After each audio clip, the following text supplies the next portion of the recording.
Guys, welcome back to my channel, and for those of you who don't know me, my name is Franz and I'm a public health inspector, and today I'm going to tackle two very important topics in becoming a public health inspector in Canada. So the first thing would be the practicum component. So just an overview again, if you haven't watched my previous video regarding what the educational requirements would be and how it's like to become a health inspector in Canada, please check out that video. I'll put the link on the description box below.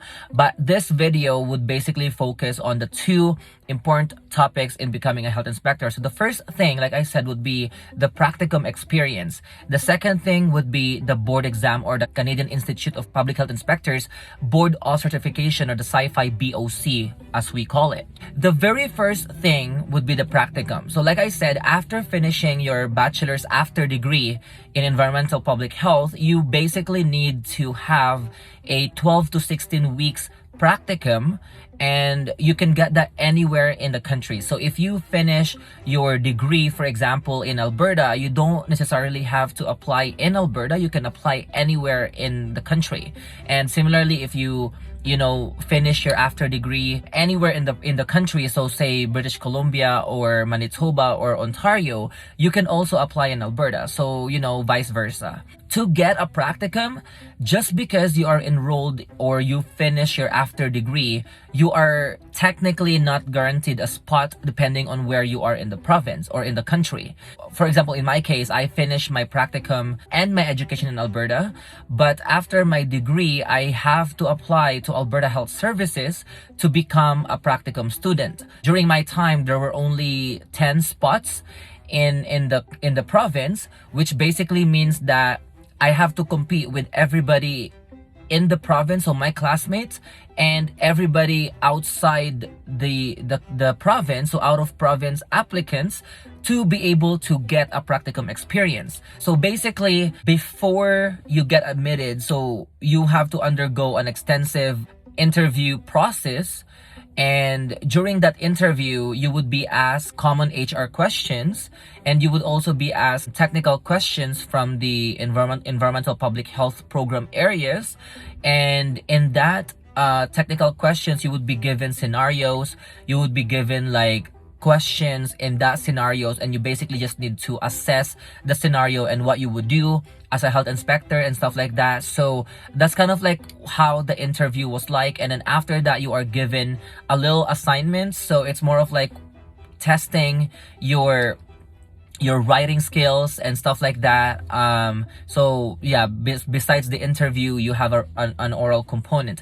And on top of all of that, before you get an interview, you have to submit a resume or a cover letter explaining, and also a statement of purpose and stuff like that, as to why you are the best candidate for getting a practicum. So like I said, just to recap, you need to submit a cover letter, statement of purpose, a resume, and then during the interview you would be getting a bunch of HR questions, technical questions, and an assignment. So for the assignment, I was given during my time a scenario where I have to compose an email within 30 minutes and basically send it, and the email was all about an operator inquiring about something. So I'm not gonna go into details about what the exact scenarios were like, but basically that you get the gist of it. So during the practicum, you would be working hand in hand directly under the supervision of a certified public health inspector in the country or in the province, wherever you are in. So during that practicum, the very first few weeks of your practicum, you would basically be just shadowing and just observing, taking notes whenever the inspection or the inspector is doing the inspection. So during that time, just observing how they do things, how they introduce themselves, how they look for violations, how they correct it, how they approach it, and stuff like that. So that's kind of like how you are basically participating during that first portion of your practicum. So if you are more comfortable, and depending on the assessment of your mentor, you would then be allowed to lead the inspection. So when I say lead, that means you are going to be the person that would be introducing yourself. You will be the person that will be looking for violations. You would be the person that would be communicating with the operators as to how and why they need to fix things, stuff like that. And then obviously before you go into an inspection, you basically need to come prepared. So before going into an inspection, your mentor would be giving you instructions as to where you're going, what kind of facility is it.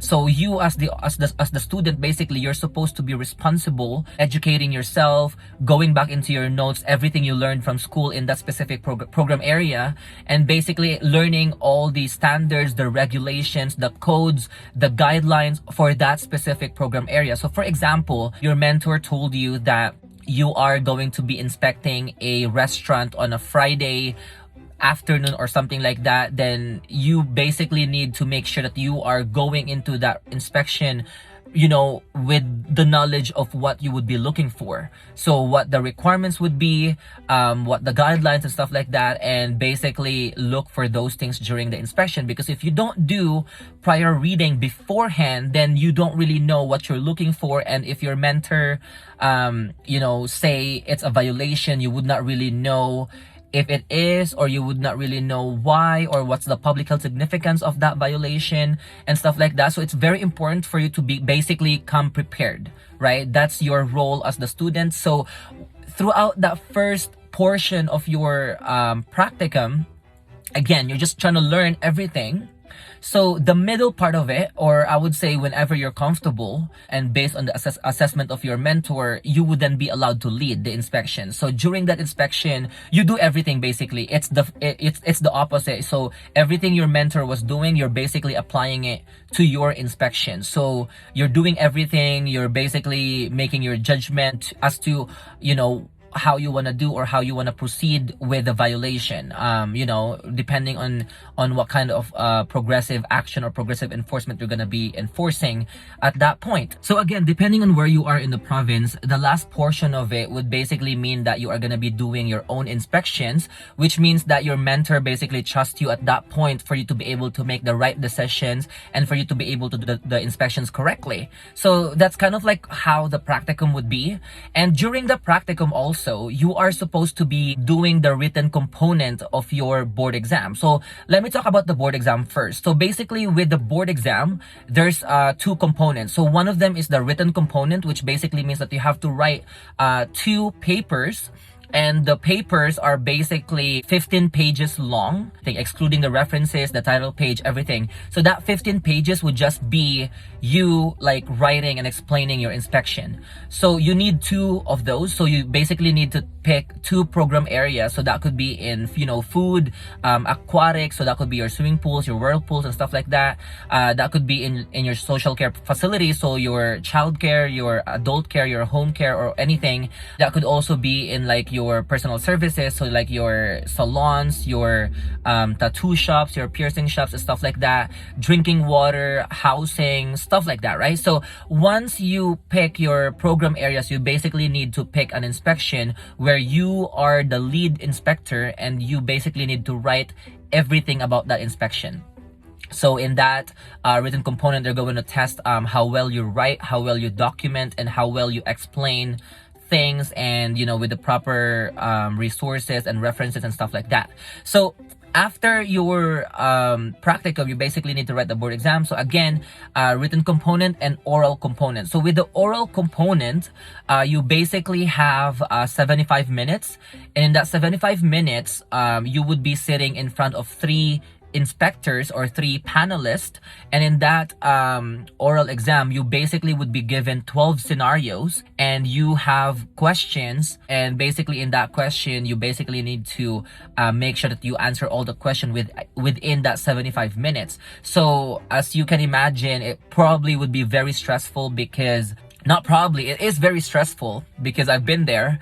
And yeah, you know, being in front of three people, three inspectors, and you're asked literally anything. So yeah, that would be the board exam, and you have to basically get at least 60% in your papers to pass the board exam, and 70% in your oral exam to pass the whole thing and get your designation as a certified public health inspector in Canada, or your CPHIC, like I said. Again, the written component is very important, right, for the board exam, and you are going to start doing this during your practicum. So during your practicum at the very beginning, you and your mentor should basically establish which two program area are you planning to write on for your written component. So once you have decided that, you basically have to prepare for that inspection. You basically need to pick an inspection where you have enough violations, or you probably, would be able to write it better and structure your written reports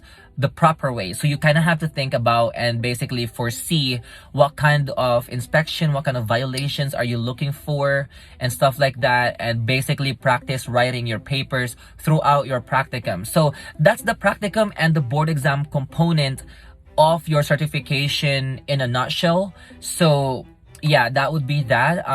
Getting your certification is obviously very hard, and it's not easy to do, and it takes a lot of work, especially if you are going to be in a practicum for 3 to 4 months and then undergo the extensive certification process. And you basically have to put in the work. That's all I'm saying. So there's a fair rate of passing the board exam. So if you put in the work and stuff like that, like, you basically can pass it. So yeah, that would be the board exam and the practicum component. So if you are going to write the board exam and you are going into your practicum, I wish you all the best and all the luck in the world. Yeah, do your best and basically keep educating yourself, keep reading, keep knowing the requirements in the province that you're planning to be in and stuff like that. So yeah, that would be that for this video, and I'm gonna see you on the next one.